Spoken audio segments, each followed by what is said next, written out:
Hi అండి. నాకైతే అది పప్పు రుబ్బడం రాలేదు, మా అమ్మ రుబ్బుతుంది పప్పు. బచ్చాలంట మా దిక్కు ఇట్లానే రుబ్బుకుంటాం, గ్రైండర్లో మిక్సీలో లేకుండా ఇట్లా రాయి పెట్టి మా అమ్మగో అట్లా రుబ్బుతుంది. చూడు అమ్మ, ఒకసారి చూడు. హాయ్ హాయ్ చెప్పమ్మా, హాయ్ అను.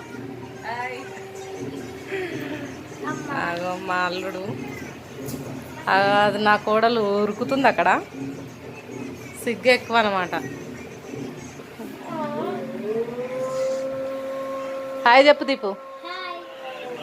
ఏ హాయ్ చెప్పు, హాయ్ అను, హాయ్ అను.